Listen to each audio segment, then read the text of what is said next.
சென்னை மதுரவாயல் தொகுதியில் அதிமுக சார்பில் வேட்பாளராக அறிவிக்கப்பட்டுள்ள முன்னாள் அமைச்சரும் மதுரவாயல் முன்னாள் எம்எல்ஏவுமான பெஞ்சமின் இன்று வேட்புமனு தாக்கல் செய்தார். நூற்றுக்கணக்கான அதிமுக தொண்டர்கள் மற்றும் நிர்வாகிகள் கூட்டணி கட்சியினர் புடைசூழ பேரணியாக வந்து அவர் நொளம்பூரில் உள்ள வட்டாட்சியர் அலுவலகத்தில் வேட்புமனுவை வழங்கினார். பின்னர் செய்தியாளர்களை சந்தித்த பெஞ்சமின், திமுக காலத்தில் நிறைவேறப்பட்டுள்ள திட்டங்கள் அனைத்தும் அதிமுக காலத்தில் கொண்டுவரப்பட்டவைகள்தான்.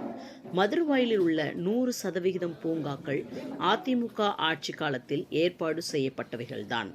ராமச்சந்திரா மருத்துவமனை அருகே அமைக்கப்பட்டுள்ள நீர்நிலை பூங்கா கூட 2016 முதல் 21ஆம் ஆண்டு வரையில் அதிமுக ஆட்சி காலத்தில் கொண்டுவரப்பட்ட திட்டம்தான். திமுக ஆட்சி காலத்தில் மதுரவாயலுக்கு 2 கூவம் மேம்பாலம் கொண்டு வந்ததாக கூறுவார்கள். ஆனால் அது இரண்டுமே முதலமைச்சர் அம்மா இருந்த காலத்தில் 110 விதியின் கீழ் கொண்டு வரப்பட்ட திட்டங்கள்.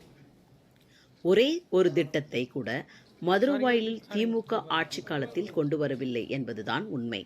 அதிமுக திமுக இடையில் நேரடி போட்டி இருந்தாலும் மக்கள் எழுச்சியால் பல்லாயிரக்கணக்கான வாக்குகள் வித்தியாசத்தில் அதிமுக வெற்றி பெறும் என்று தெரிவித்தார்.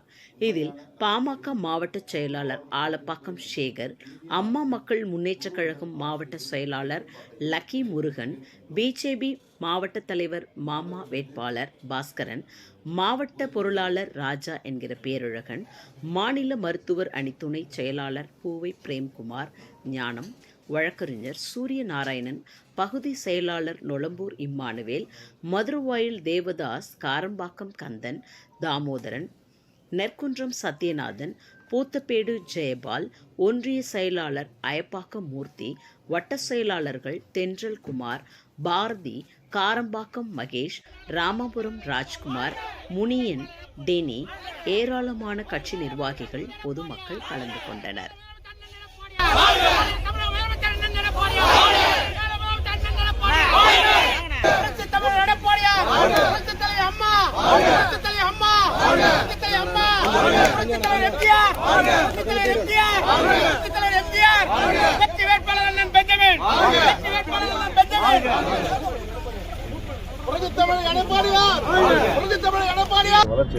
குறிப்பாக எதுவும் சொல்றதுக்கு இல்லை.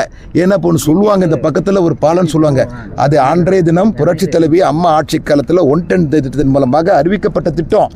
அன்றைக்கு திராவிட முன்னேற்ற கழகத்தை சேர்ந்த ஒரு சிலர் அன்றைக்கி ஒரு வழக்கு தொடர்ந்த காரணத்தினால அன்றைக்கி அந்த பாலப்பணி நின்று போச்சு. அதுக்கப்புறமா எந்த திட்டமாக இருந்தாலும் இன்றைக்கு 100% பூங்காக்கள் மதுரவாயல் சட்டமன்ற தொகுதியில் இருக்கக்கூடிய 100% பூங்காக்களை எடுத்து அதை பொதுமக்கள் பயன்பாட்டிற்கு மேம்படுத்தி கொடுத்தது புரட்சி தலைவி அம்மா ஆட்சியில் 2016 முதல் 21 வரைக்கும் இன்றைக்கு 100% பூங்காக்களை, குறிப்பாக ராமச்சந்திரா மருத்துவமனையில் இருக்கக்கூடிய 16 ஏக்கர், சுமார் 16 ஏக்கர் 35 சென்டத்தை கூட நாங்கள் தான் அன்றைக்கு எடுத்தோம். அதுக்கான நிதியெல்லாம் ஒதுக்கப்படுகின்ற போது ஆட்சி மாற்றம் ஏற்பட்டது. இன்றைக்கு அந்த பணியை நாங்கள் தொடங்கிவிட்ட பணிகளை அவர்கள் டிப்பன் வெட்டி கட் பண்ணி திறந்து வச்சிருக்கலாம் மொழிய 100% பணிகள் 2016-21 ஆட்சி காலத்தில் புரட்சி தமிழர் அண்ணன் எடப்பாடியார் ஆட்சியில் இருக்கின்ற பொழுது கொண்டு வரப்பட்ட திட்டங்கள் தான். புதிதாக எந்த ஒரு திட்டமும் ஆக்கப்பூர்வமான திட்டங்களும் இல்லை.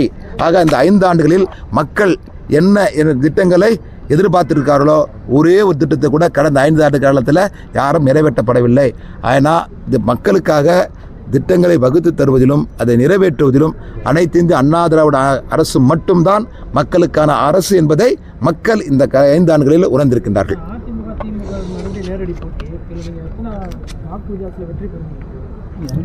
இன்னைக்கு மக்களுடைய நாங்கள் சந்திக்கின்ற போது அவர்கள் இடத்திலே காணப்படுகின்ற எழுச்சி, பல்லாயிரக்கணக்கான வாக்குகள் வித்தியாசத்தில் நிச்சயமாக நாங்கள் வெற்றி பெறுவோம், அது உறுதி. நன்றி. மேலும் வீடியோக்களை காண நவ் இந்தியா டைம்ஸ் யூடியூப் சேனலை சப்ஸ்கிரைப் பண்ணுங்க. பக்கத்துல இருக்க பெல் பட்டனை மறக்காம கிளிக் பண்ணுங்க.